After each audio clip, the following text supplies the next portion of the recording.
Boa noite, em Brasília, 19 horas. Estamos aqui com nossa live semanal. Tradicionalmente, eu que sou o Dr. Gilvan Alves, médico dermatologista da Clínica Dermatológica Repeat de Brasília, e que todas as quartas-feiras, pontualmente às 19 horas, entramos para bater um papo e até tirar dúvidas dos nossos pacientes aqui. Também quem não é paciente em todo o Brasil, né? A internet leva, né, para todo o Brasil aí essas nossas lives. E hoje nosso assunto são doenças raras, porque dia 28 de fevereiro, semana passada, né, foi o Dia Mundial das Doenças Raras. O que é importante a gente saber que existem essas doenças e principalmente, acho que mais do que saber as doenças, o motivo dessa live principal é você saber a importância de cuidar da sua saúde com um profissional adequado. Na medicina, pessoal, a gente tem uma frase que fala: o que é comum é comuníssimo e o que é raro é raríssimo. E o que diferencia o bom médico é ele saber justamente pegar nessa coisa rara. Até mesmo um médico comum, ou um médico, por exemplo, que tem uma má formação, como a gente viu aí recentemente, as faculdades, né, que explodiram no Brasil em centenas, produzindo aí milhares de profissionais médicos, tiraram nota aí abaixo de 3, quer dizer, faculdades que não têm um quadro de professores com mestrado, doutorados, quer dizer, abriram sem, né, foi muita faculdade, o país não está preparado para fornecer professores para esses alunos. Então, justamente por isso que eu falei das doenças raras, que o bom médico é aquele que tem uma boa formação, que é capaz de separar o que é comum e enquanto todo mundo está, né, achando que você tem uma acne, ele fala: não, você está com um linfocitoma cutis, isso aí não é uma pústula, isso é um nódulo de um linfocitoma, não é um abscesso, não é uma pústula, entendeu? Que é uma doença raríssima. Então, entregar a sua pele, entregar a sua saúde, não é só a sua pele, seu coração, seu pulmão, seu cérebro, tudo. Obrigado, Carolina. Então, assim, essa que é a importância de você, em tudo que você for fazer na vida. Eu acho que procurar um profissional adequado, até se você vai procurar um arquiteto, um engenheiro, perca um pouquinho de tempo antes, sim, pesquisando, né? A primeira coisa é olhar onde esse profissional foi formado. Então, a faculdade já mostra um aluno que foi bem preparado no segundo grau, que era um aluno dedicado, estudioso, que entrou numa boa faculdade. Então, já viu o diferencial dele daí. Então, nós hoje, a Faculdade de Medicina do Brasil, a maioria delas, as que tiraram nota máxima, eram universidades federais. Então, já é uma boa dica. Não estou falando que não existe faculdade particular boas, existe, mas a rotina é geralmente as piores notas foram das faculdades particulares.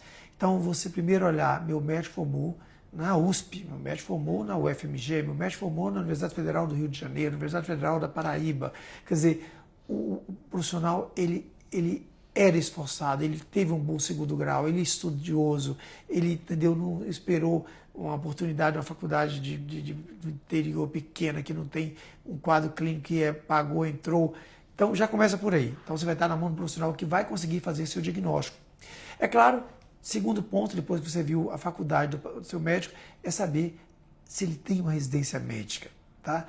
Muita gente, né, se titula, e o médico pode escrever o que ele quiser no prontuário dele: cardiologia, nefrologia, neurologia, mas ele não pode escrever neurologista. Ele pode colocar dermatologia.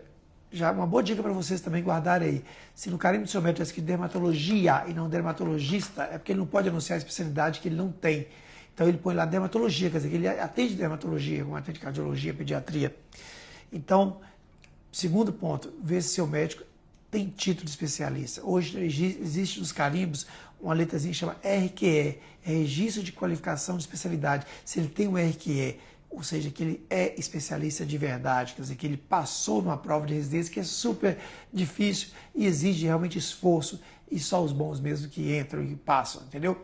Então você vai estar também selecionando tudo isso. Nós estamos falando de doenças raras, mas eu quero ensinar para vocês que esse profissional tem mais a capacidade de separar o que é comum. Uma frase que eu falei no início da live aqui: em medicina o que é comum é comuníssimo, o que é raro é raríssimo. Então, se você aí está com uma doença rara, né? E na dermatologia nós temos vários, você está aqui, por exemplo, tem epidermólise bolhosa, é uma doença extremamente rara. A pessoa pode olhar e falar que o que é mais comum, gente? Fazer bolha, é picada de inseto, fazer uma bolha em você ali, né? Tem até outras doenças, como o pênfico, que é um pouco raro, mas não é tão raro assim. Ele está tratando você como se fosse pênfico e você tem uma epidermose bolhosa. É uma doença raríssima, né? A gente tem as ictioses, que são doenças também mais raras, mas um profissional que não teve uma boa formação na faculdade, não teve um curso de dermatologia apropriado e ainda não fez nenhuma residência, que já entrou e já está fazendo dermatologia, ele pode achar que tudo é dermatite atópica, que é muito mais comum. Então ele leu ali aquele curso final de semana que ele fez, ó, pele seca, descamando, a chance de dermatite atópica. Você pode ter uma ictiose, que é mais raro, mas tem os sinais que um bom profissional vai reconhecer, tá? Então todas as doenças, estou falando aqui de... tem o xeroderma pigmentoso, são outras doenças raríssimas que a pessoa tem uma sensibilidade ao sol. Você pode falar, urticária solar, que é mais comum. Então, é só para colocar para vocês isso, que as doenças raras são mais difíceis e exigem mais conhecimento, astúcia, perspicácia, ou seja, boa formação. Para você, né? Você pode estar lá com uma coisinha começando no canto da unha, um médico comum vai falar, é uma unha encravada, né? Mas nós temos um tumor glômico, que é um tumor que dói, que pode aparecer embaixo aqui da região da unha e doer bastante. E a pessoa fala, porque está inflamado, você inflamou a unha lavando vasilha, fez uma paroníquia, né? E não, é um tumor que deve ser diagnosticado precoce, retirado, que pode deformar até a sua articulação. Então, se eu ficar falando para vocês aqui doença rara, pode ficar um pouco chato, mas é só para falar para vocês que em toda a especialidade, tá? Na cardiologia também tem doenças raras, na pediatria, na ginecologia, tudo tem. E volto a afirmar aqui para vocês, o bom médico é aquele que consegue fazer esse diagnóstico de doenças raras. O médico que chega e vai pedir aquele monte de exame para ajudar a fazer o diagnóstico, outra coisa também, médico, quanto menor qualificação, mais exames ele pede. Porque um bom médico vai partir o quê? Da boa história clínica, que você dá muitos sinais, você emite muitos sinais para o paciente para chegar ao diagnóstico. Então, essa conversa, essa anamnese de uma primeira consulta, chamada anamnose, as perguntas que o médico faz, o médico vai estar te olhando, observando, vai diagnosticar até mesmo doenças que pode ser o emocional que está influenciando, não é que você tem um corte na pele, pode ter feito uma dermatite factícia, que é raro também, mas o médico, na conversa, detecta o perfil psicológico do paciente. Então ele está conversando, ele está sentindo coisa que a inteligência artificial não faz, viu, gente? Então o pessoal a inteligência artificial só de colocar os dados lá dá o diagnóstico. Tá? E o diagnóstico pode estar envolvido desde o emocional. E nós temos, por exemplo, manifestações cutâneas e doenças sistêmicas. Quer dizer isso? Algumas doenças, ela pode começar manifestando na pele. Então, você pode ter, por exemplo, queratose seborreica, extremamente comum. Mas a pessoa tem um surto de queratose seborreica, apareceu um monte de verrugas instantâneas no tronco, pode ser sinal de malignidade. Pode ser que um tumor esteja crescendo dentro dele e a pele já está anunciando. E o que acontece? O dermatologista conversa com o paciente, faz uma boa anamnese e tem o conhecimento disso, que tem essa possibilidade, a queratose seborreica está sendo a manifestação de uma doença interna, ele vai já até ou te encaminhar para um oncologista, que seria o mais apropriado, ou pedir alguns exames e ver alguns outros sinais de neoplasia que você pode estar apresentando, como perda de peso, perda de apetite, né, um emagrecimento muito súbito.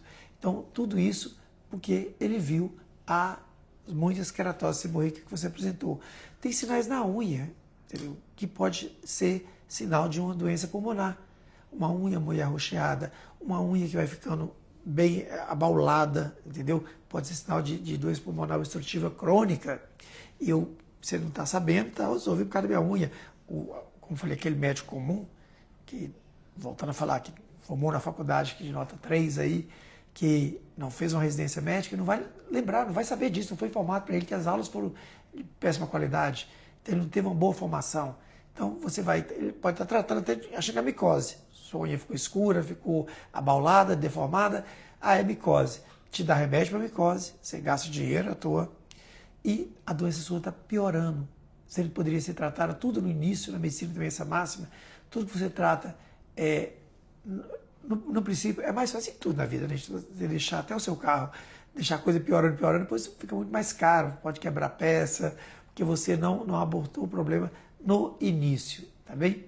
Então, tudo isso está envolvido. Deixa eu ver, tem algumas mais doenças, ageria, tem doenças aqui, várias. Aqui tem uma relação aqui de doença de Darie, que é uma outra doença também que pode manifestar na região central do colo, com descamação, pode parecer eczema. Eczema é mais comum, mas a doença de Darie tem essas características que a gente conhece as manifestações dela, vai fazer uma biópsia cutânea, fazer o diagnóstico e iniciar o tratamento apropriado. Então, é isso que hoje esse bate-papo nosso, voltando para quem entrou aqui mais tarde, que dia 28 de fevereiro foi o Dia Internacional das Doenças Raras, e hoje a gente está falando aqui da importância de um bom profissional para poder fazer o diagnóstico dessas doenças raras, né? Volto a falar de novo, o que é comum é comuníssimo na medicina, o que é raro é raríssimo, e essa raridade só vai ser diagnosticada boa pergunta, aqui estão perguntando se o vitiligo é considerado doença rara. Eu diria que não, o vitiligo não é tão raro assim. Raros são doenças que você vê 1 em 1 milhão, o vitiligo é bem mais comum que a gente tem, né? Não é no dia a dia do dermatologista, é claro, mas é uma doença que ela manifesta, né, por perda de cor, você ia ficar branquinho mesmo assim, gente, a pele perde, né, vai ficando clara, não. E aí entra o diagnóstico inicial. Vamos falar assim, o vitiligo não é tão comum, mas a hanseníase, por exemplo, ela começa a ficar clara a mancha. Então a pessoa pode pensar que é um vitiligo, talvez uma pessoa que não teve uma boa formação, ela vai achar, isso é vitiligo, vou passar corticoide para começar o tratamento, e a mancha não era branca, ela era clara. E ele esqueceu de quê? De fazer um teste de sensibilidade.